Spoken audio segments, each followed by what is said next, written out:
Hey guys, this is about the time that you would usually see and hear from Mary Lucia, but today you're going to hear from me. I'm Jill Riley from Oak and Riley in the Morning.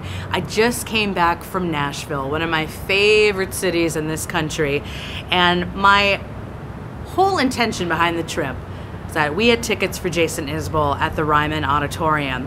When we bought our tickets, he had planned a 5-night run, which actually turned it into a 6-night run at the Ryman because there was so much demand. Every night was sold out, and I went to the Sunday night show, which was the last one in the run of shows, and Jason Isbell, he puts on an amazing show. The 400 unit, his band, they were tight.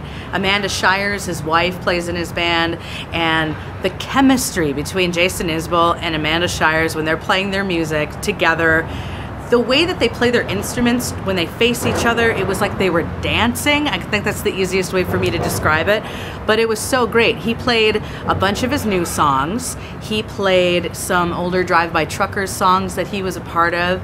He played songs deeper in his catalog. There were a lot of heavy-duty Jason Isbell fans in the crowd. So the Ryman Auditorium, if you've never been there, you know, that's the home of the Grand Ole Opry. You know, that's really where bluegrass music was kind of invented by Bill Monroe, and there's a great statue of him outside. But now it's used as a performance venue. Rock shows coming in there. I just have to wonder sort of like what the Ghosts and the Wings think of all the rock shows that come through. But this has been such a great year for Jason Isbell. So he lives in Nashville now, and he was able to do this run of shows. So inside, there's a balcony, but they still use the old pews. And so you're sitting and waiting for the show to start, and then when he came out, everybody stood up. And then he'd do a slower song, and people would sit down. And then a high-energy song, and then you would stand back up. Like, we really are in church right now. It was kind of a crazy feeling for anybody that maybe went to Catholic church like I did. I was wondering, you know, are we going to kneel at some point? Is there going to be a second collection for the mission trip to Guatemala? Like, this is crazy. It's so great, but it is the mother church of country music.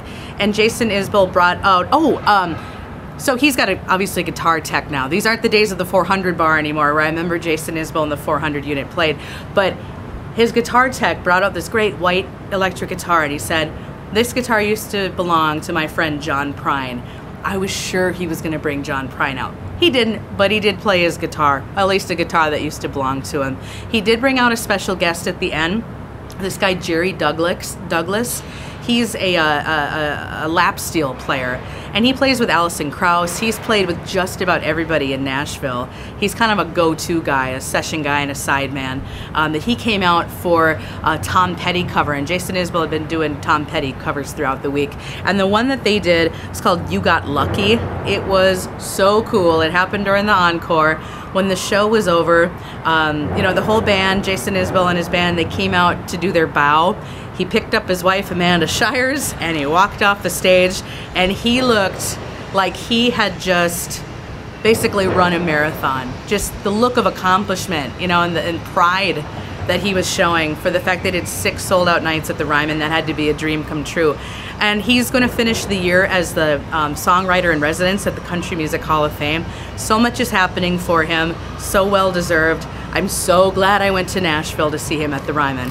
See you later.